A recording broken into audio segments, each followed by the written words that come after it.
Glória a Deus, como é bom louvar ao Senhor. Meus irmãos, nós estávamos falando sobre o sacrifício bendito do nosso Salvador. Eu queria lembrar para os irmãos que no dia 29 a 31 nós teremos aqui a série de cultos com respeito à Páscoa. 29, sexta, 30 sábado, 31 domingo. Então será sempre às 7 da noite, sem contar a EBD domingo, né? Então 29, 30 e 31 desse mesmo mês, a comemoração da Páscoa.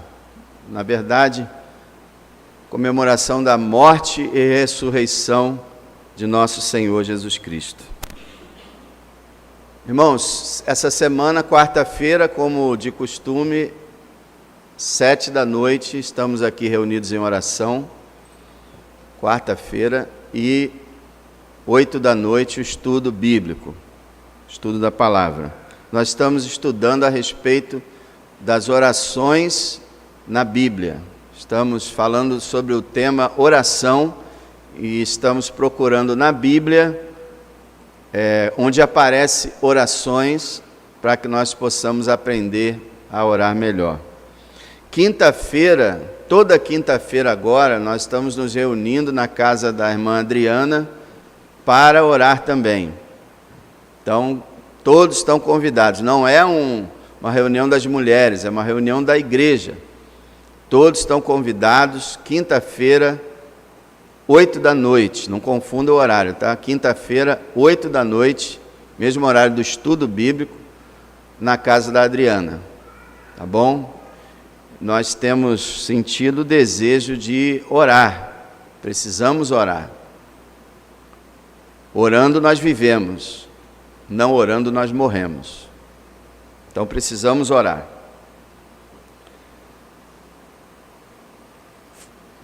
Então vamos orar, falando em oração, vamos orar.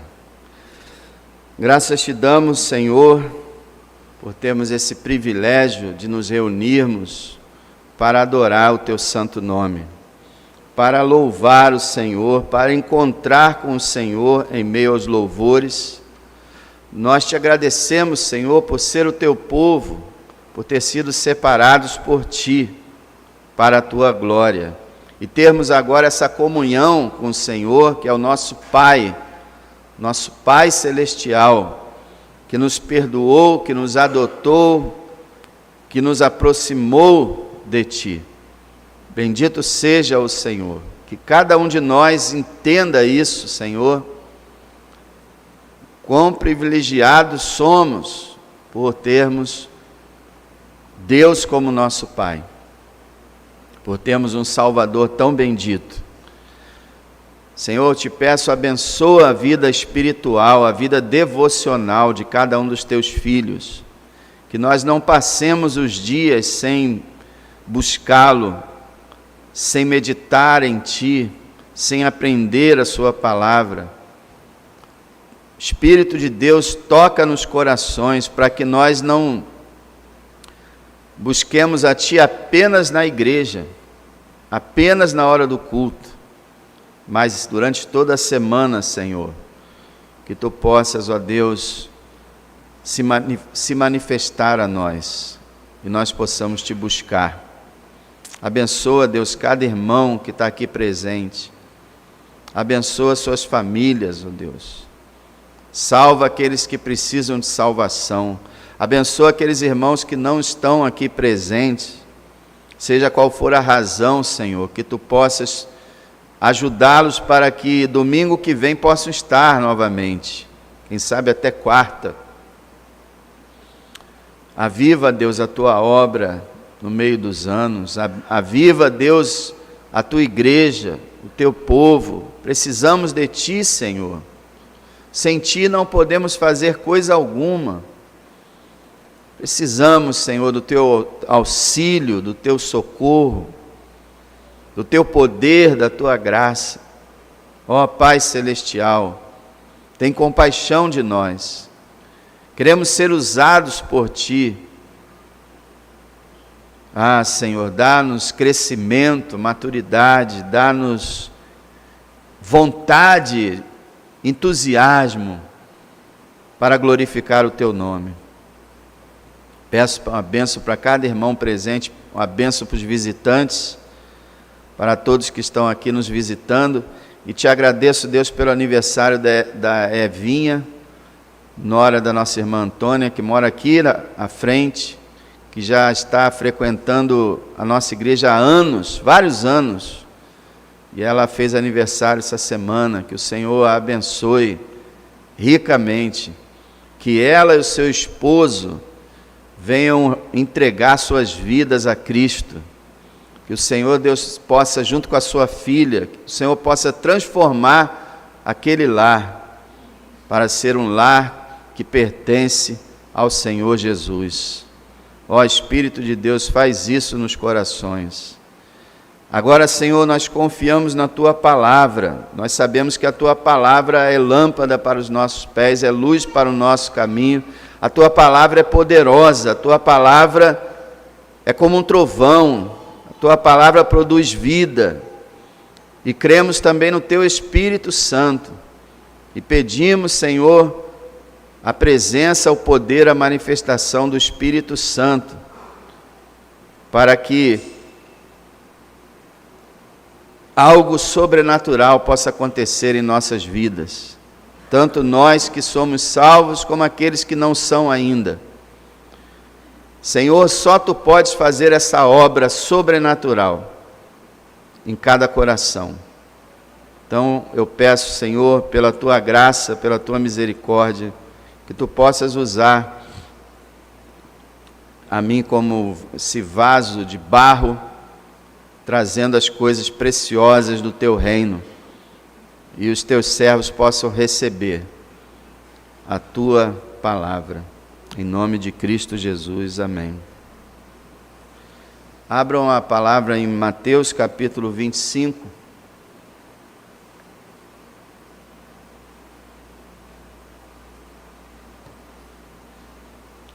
Mateus 25, verso 1 a 13.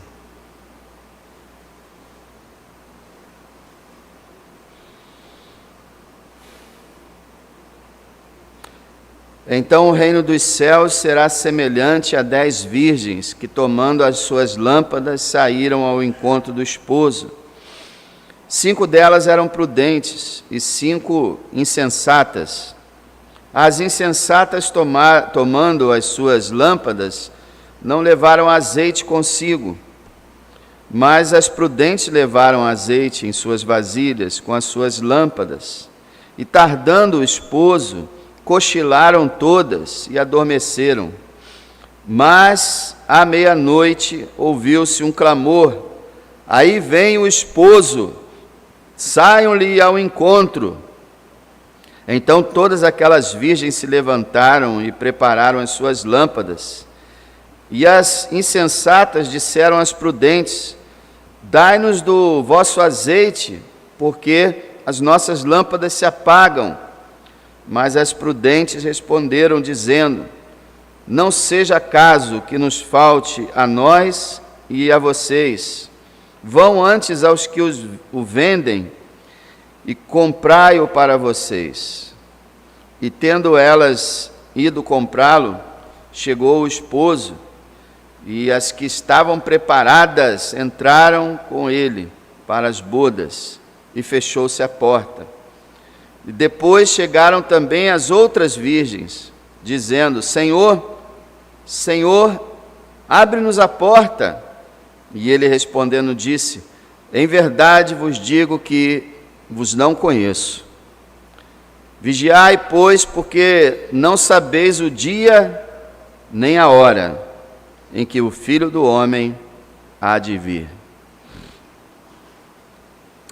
Meus amados irmãos, nosso Salvador estava falando sobre a sua segunda vinda.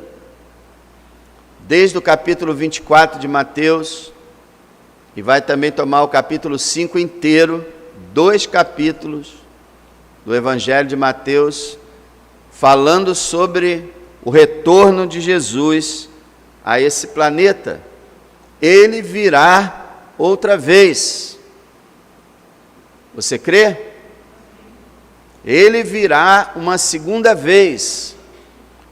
Ele, na primeira vinda, realizou a obra, a salvação do pecador.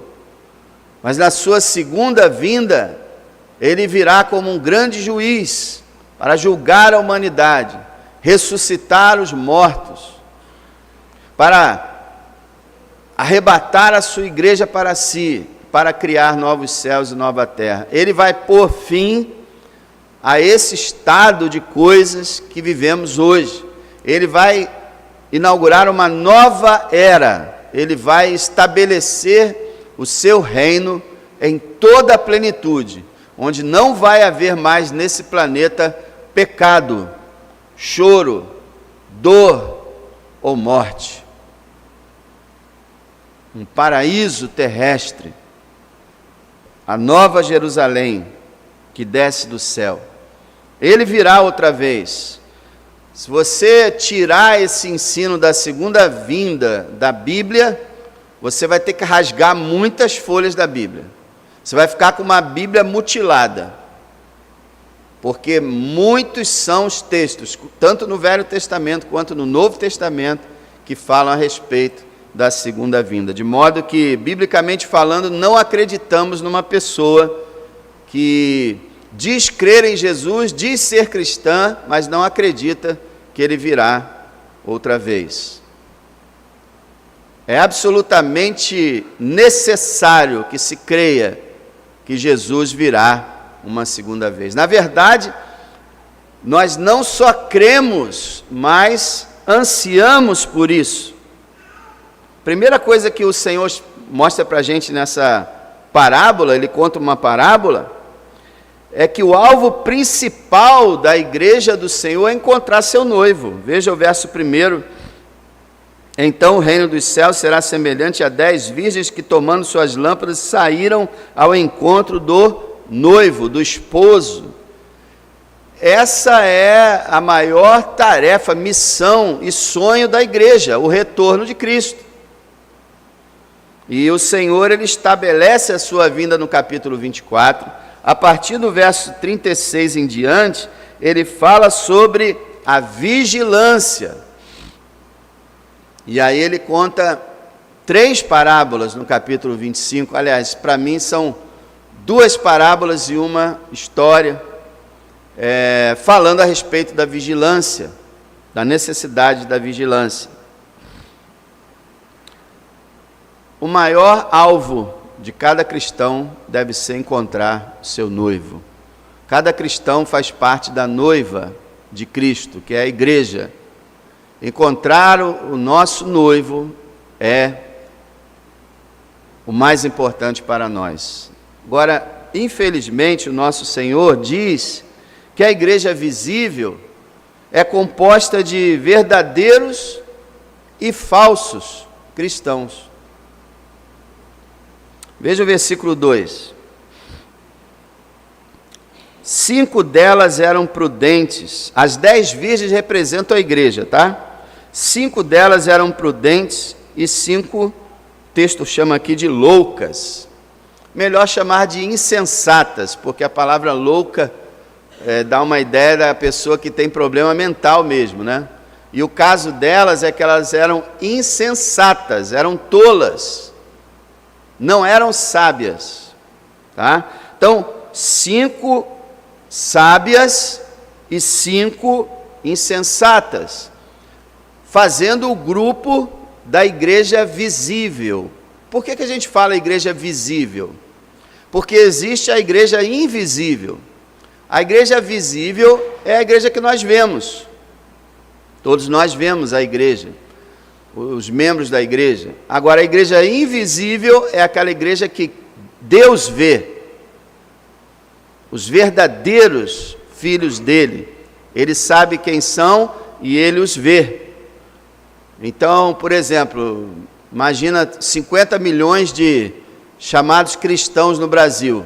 Deus sabe exatamente quantos brasileiros fazem parte da igreja verdadeira, da igreja cristã.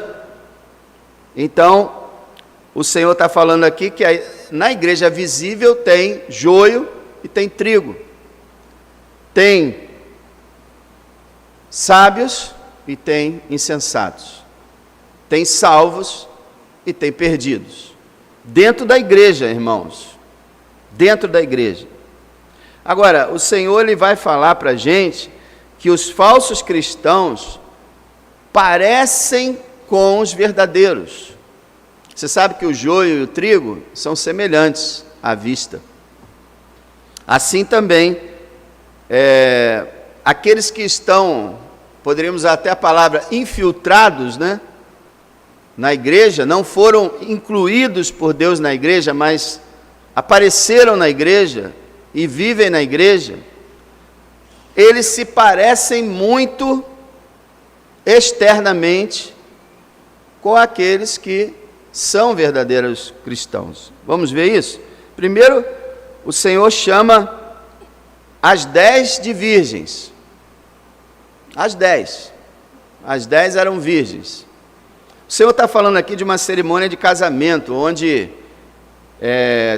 umas espécies de damas de honra, ou madrinhas, mulheres jovens, moças, não casadas. Naquela época, mulheres solteiras não tinham relação sexual.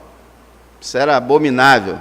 Então as mulheres solteiras eram virgens, e essas solteiras acompanhavam a noiva. E aqui nós vemos o Senhor falando que as 10 eram virgens. Quer dizer, as 10 pareciam iguais. Agora, no verso 1 também, nós vemos que todas as 10 tinham intenção de sair para encontrar o esposo. Veja,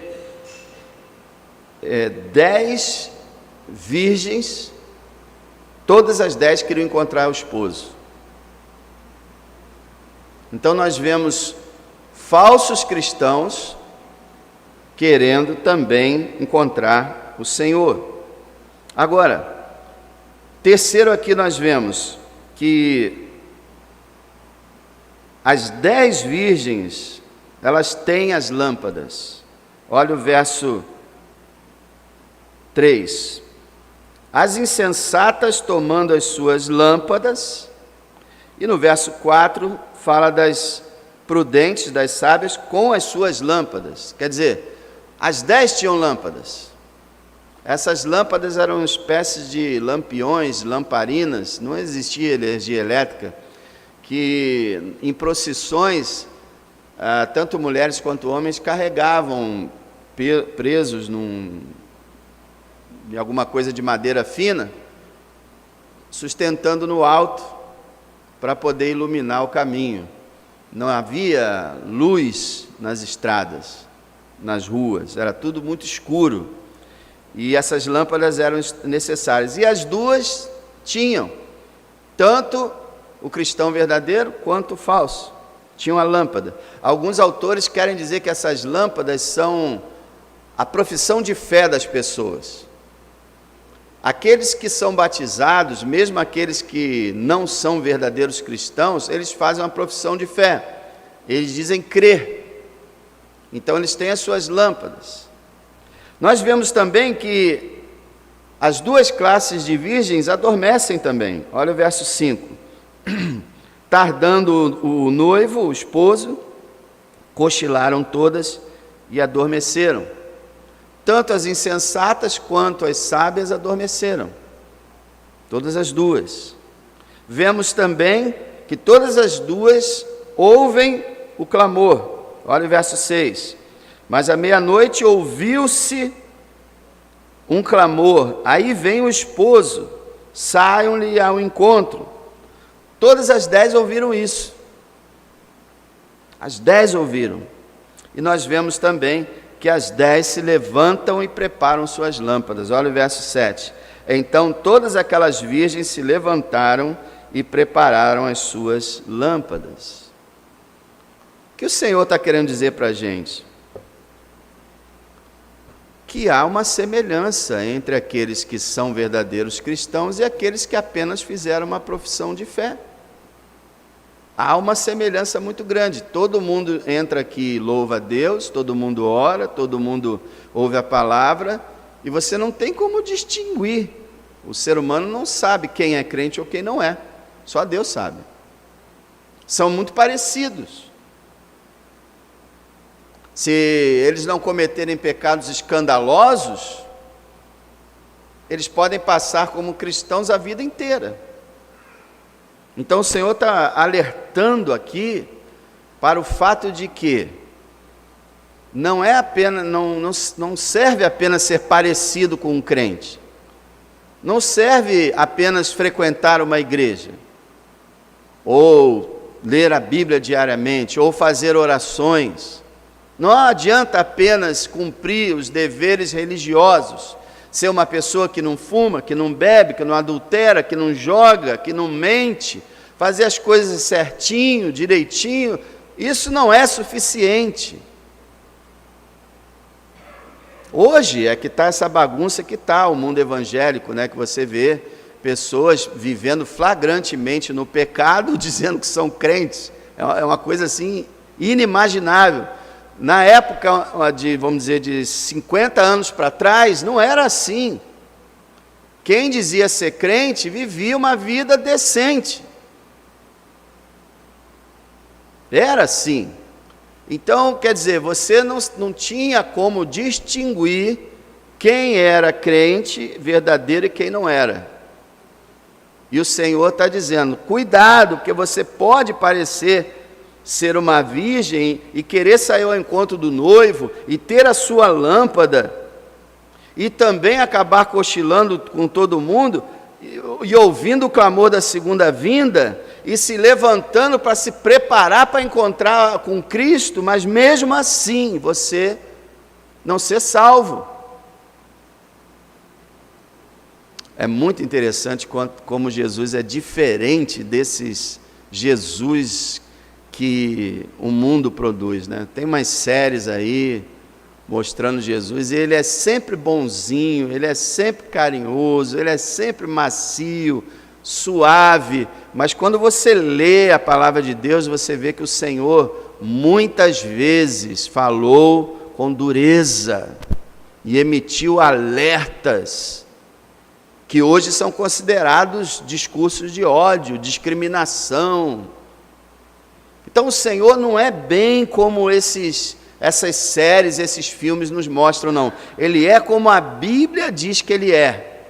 Então aqui Ele está dizendo, meu povo e vocês que se chamam pelo meu nome, cuidado, cuidado, vocês podem parecer ser crentes e não ser. É o que o Senhor está mostrando aqui. Não teve diferença assim notada até o momento que nós vamos ver. Não teve diferença. Vocês se lembram de Judas? Judas viveu apóstolo durante 3 anos e ninguém notou diferença dele para os outros apóstolos. Como é que a gente sabe disso? Porque quando Jesus falou na ceia, um de vocês vai me trair, ninguém disse assim, é Judas! Todos disseram assim, porventura serei eu, Senhor? Ninguém sabia que era Judas. Por quê? Porque ele teve uma vida igual a dos outros, pelo menos aos olhos humanos. Jesus uma vez ele falou assim, não julguem pela aparência, mas sim pela reta justiça. Aparência não... A gente já tem um ditado que diz, as aparências enganam. Aparências enganam. A gente tem que procurar ver além das aparências, o interior. Então, primeiro o que o Senhor fala é que os falsos cristãos parecem com os verdadeiros. Mas, em segundo lugar, o Senhor fala que há uma diferença entre os verdadeiros e os falsos cristãos. Há uma diferença, há uma fundamental diferença, que vai causar que haja diversas diferenças, mas que talvez não sejam notadas assim ao olho humano. Mas há uma diferença vital. Vocês notam a diferença nesse texto? Versículo 3 e 4. As insensatas, tomando as suas lâmpadas, não levaram azeite consigo. Mas as prudentes, as sábias, levaram azeite em suas vasilhas, com as suas lâmpadas. Ora, a energia que acendia as lâmpadas era o azeite ou o óleo que fazia com que o fogo se mantivesse.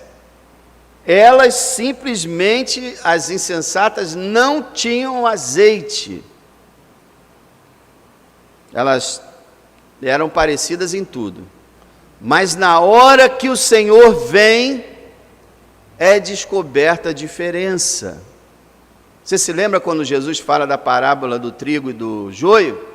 Ele fala assim, um inimigo planta joio, e os empregados falam assim, Senhor, devemos arrancar o joio? Ele diz assim, não, para que vocês não acabem se enganando e tirando o trigo no lugar.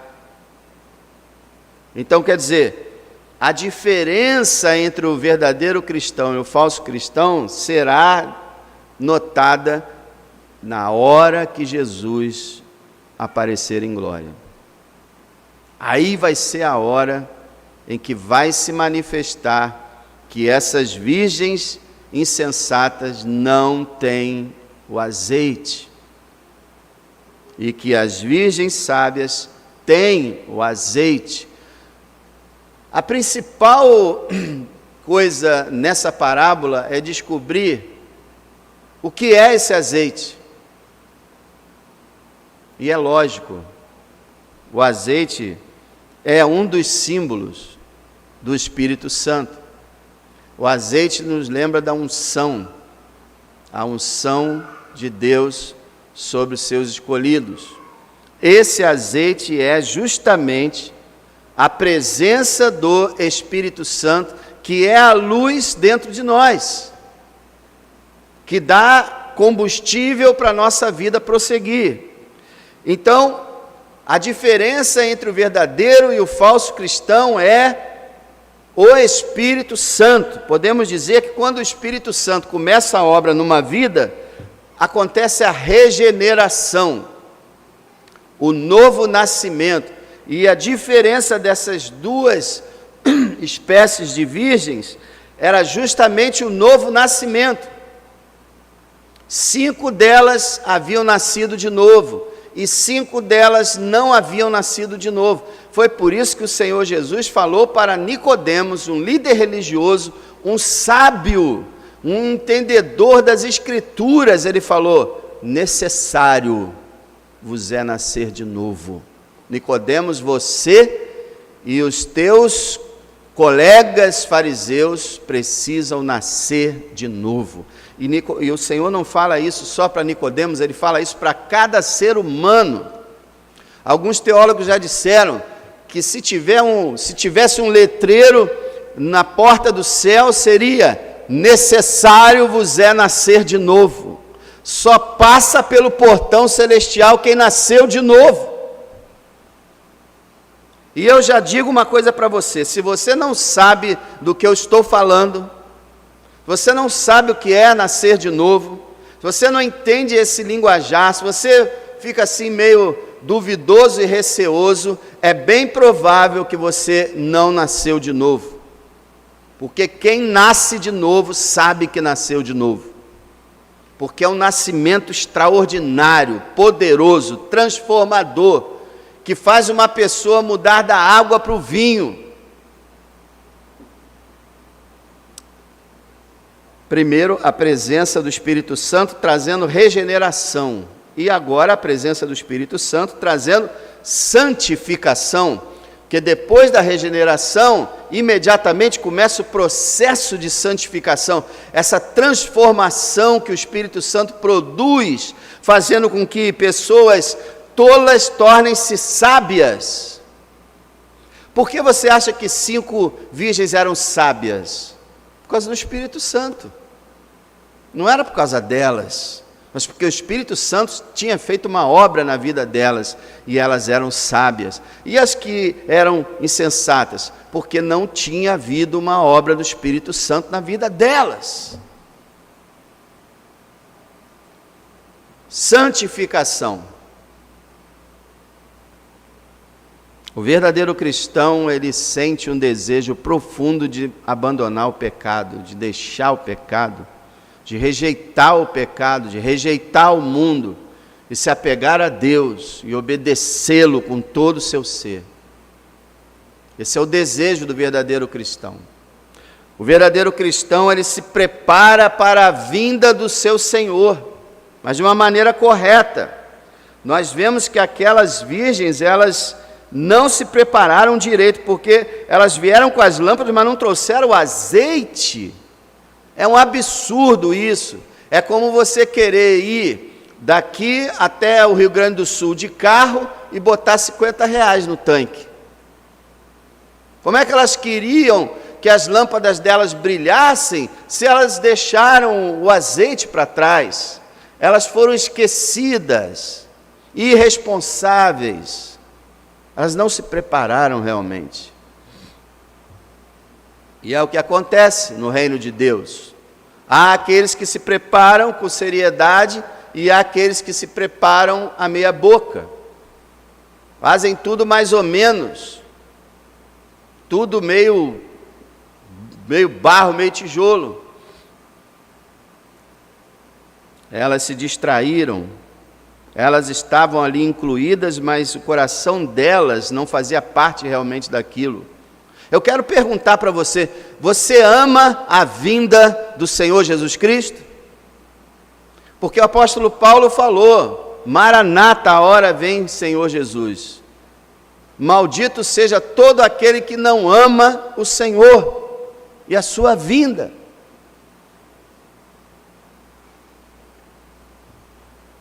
Faltava o Espírito Santo. Outra coisa que nós vemos aqui, nessa diferença, é que não se pode obter, os falsos cristãos não podem obter o que os verdadeiros cristãos têm com eles.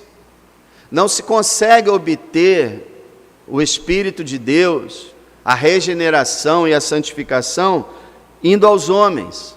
Veja o versículo 8 e 9.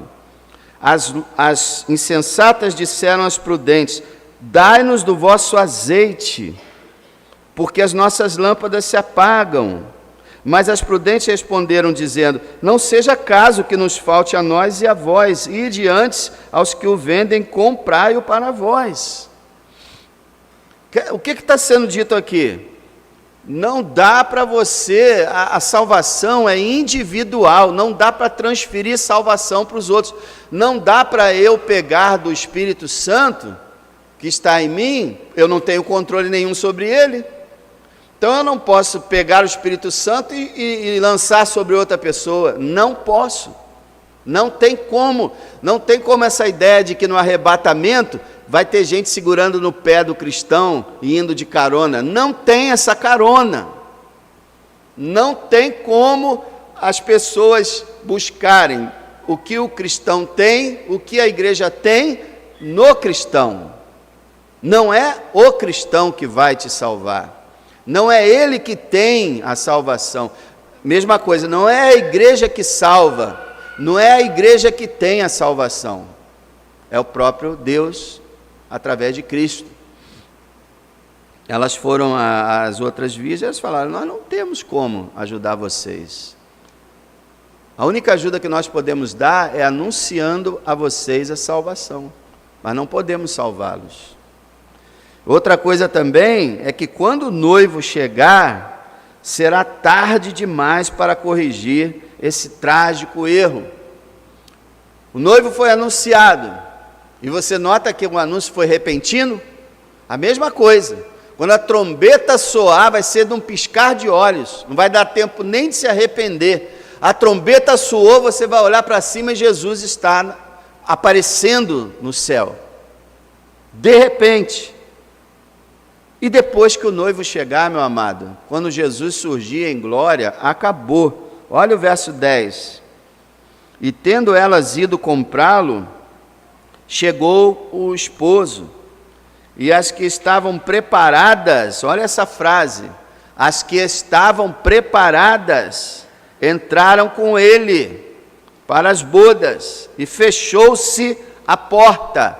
Jesus vem, busca a sua igreja e fechou-se a porta. Fecha a porta. A porta da salvação está aberta até o último segundo anterior ao surgimento de Cristo no céu. Um segundo depois acabou. A porta fecha junto com o retorno do Senhor. No verso 11, depois chegaram também as outras virgens dizendo: Senhor, Senhor, abre-nos a porta. Talvez batendo na porta, abre-nos a porta. E ele respondendo disse: em verdade vos digo que não vos conheço. Olha aí. É por isso que é necessário a igreja. Por isso que os cultos são necessários. Por isso que a pregação é necessária. Para que as pessoas entendam a sua necessidade, saibam que estão correndo um risco. E que elas podem ser tomadas de repente. Ah, mas eu não acho que Jesus vai voltar nessa geração. Tá bom. Como é que você sabe? Mas mesmo que ele não volte, uma coisa é certa: se ele não voltar, você vai morrer. E a sua morte também será repentina. Não adianta buscar depois, tem que ser antes. Por isso que o Senhor Jesus chamou as 5 virgens de insensatas, porque elas foram insensatas, aplicando para a igreja agora. A pessoa é insensata o suficiente para fazer parte da igreja local, para ser batizado, para confessar o nome de Jesus, mas não buscar realmente uma salvação genuína, não verificar se tem o Espírito de Deus. Isso é insensatez, é loucura. Veja, irmãos, o Senhor aplica toda essa história no verso 13.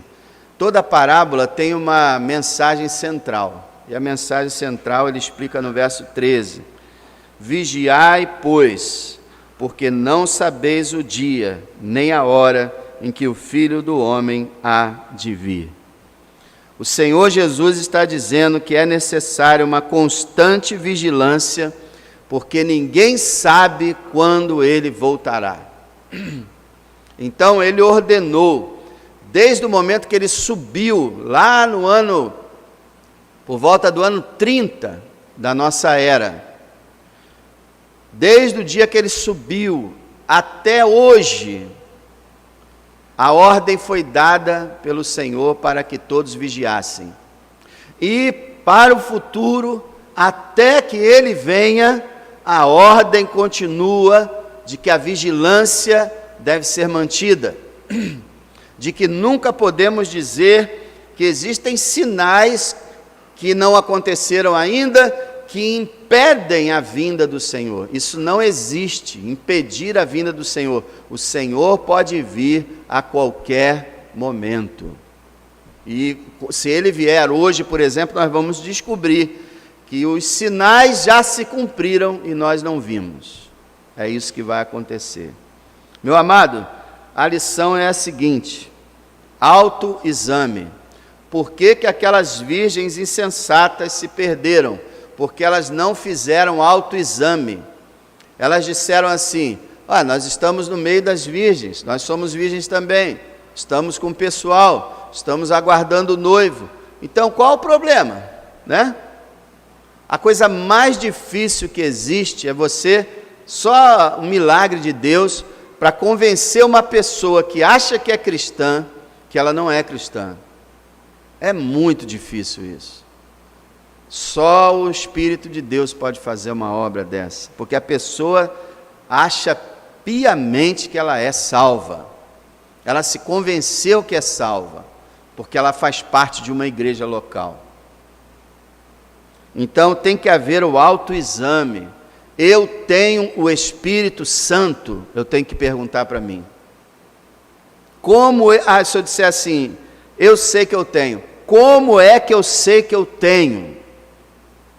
Quais são as evidências, as provas de que o Espírito Santo está em mim?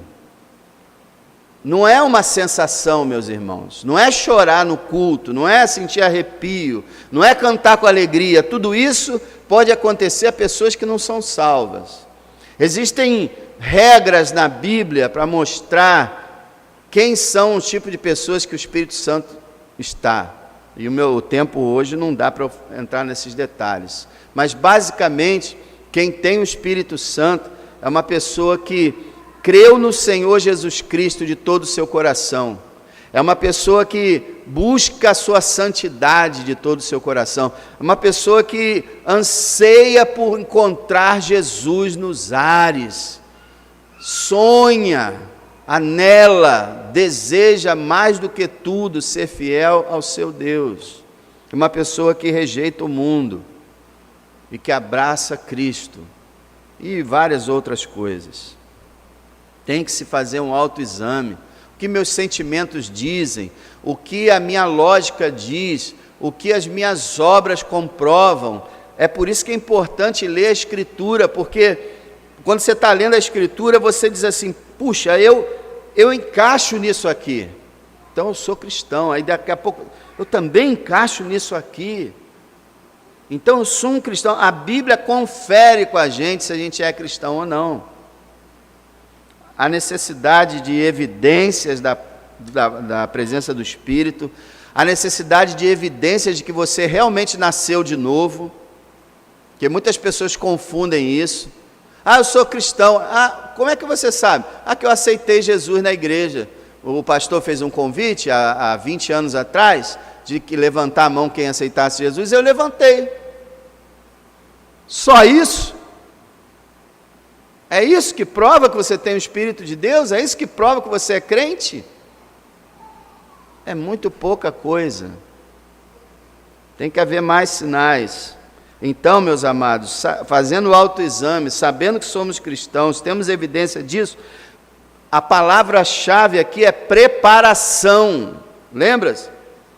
Verso 10. Chegou o esposo e as que estavam preparadas entraram com ele para as bodas. Que preparação é essa? Podemos dizer que é uma constante devoção a Deus, uma constante busca do Senhor, uma constante rejeição do mundo, uma constante vigilância com relação à sua vinda, o pensar na sua vinda, o esperar a sua vinda, o se preparar para a sua vinda, como quando um soldado, um oficial qualquer, espera o comandante do seu batalhão, o comandante, o ministro, não sei o quê, o comandante geral, que ele espera uniformizado direitinho, alinhado, e faz aquela continência, tudo segundo as regras. Ele se prepara. E assim, a preparação é você a cada dia reconhecer Jesus como o Senhor da sua vida, como razão da sua vida. A cada dia você querer realmente realizar boas obras pelo seu nome. A cada dia você fazer uma oração semelhante ao Pai Nosso. Senhor, que o teu nome seja santificado, que o teu reino venha, que a tua vontade seja feita, assim na terra como no céu. Essa é a preparação. Não é que alguém é salvo pela preparação. Ninguém é salvo por se preparar, ninguém é salvo por obras, mas é que nós evidenciamos a salvação pela graça quando vivemos uma vida devotada a Deus. Se nós estamos nos preparando, significa que nós estamos preparados.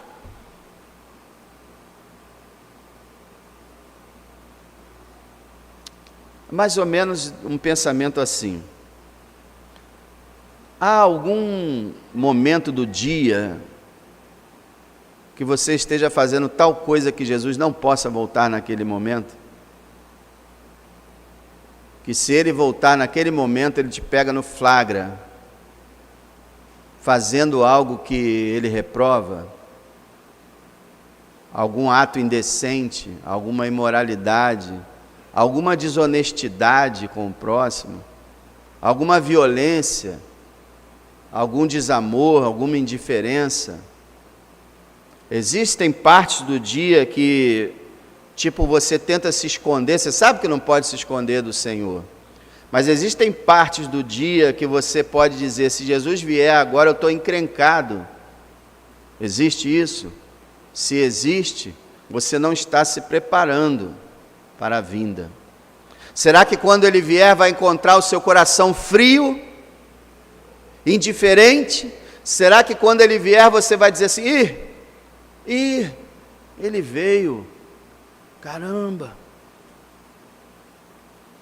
Ele veio, eu não estava esperando por isso. Na verdade eu estava esperando o meu noivado, o meu casamento, a formatura do meu filho, o nascimento do meu neto, eu estava esperando a minha família, eu estava esperando isso, estava esperando aquilo, mas não ele voltou. É assim que Ele vai te pegar? Ou Ele vai te pegar você levantando os olhos, como Ele falou uma vez, levantai os vossos olhos, sabei que a vossa redenção está próxima. Você poderá aplaudir quando Jesus voltar? Você poderá olhar para o céu alegremente e não correr como vai fazer a humanidade vai correr para todo lado igual ratos, procurando buracos para se esconder. Você vai levantar a cabeça e dizer, ô Senhor, o Senhor veio. Isso é estar preparado, amado.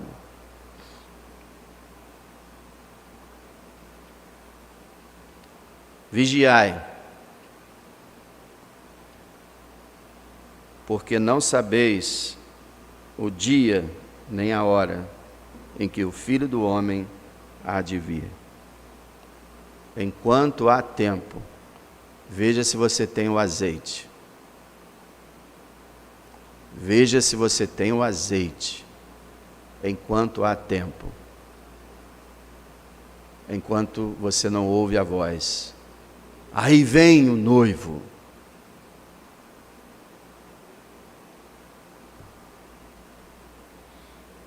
Meu Senhor, tem compaixão de nós. Ajuda-nos a vigiar, a nos preparar, a viver uma vida dedicada a Ti, a viver uma vida de cristão, a ter certeza da nossa salvação, sabermos que realmente somos Teus. Ah, Senhor, eu Te peço que aqueles que não são salvos entre nós sejam salvos hoje. Te peço que aqueles que já são salvos, que possam manter vigilância, e o Senhor possa nos encontrar preparados. E nenhum de nós, Senhor, seja pego de surpresa. Eu te peço, eu te rogo, em nome de Cristo. Amém.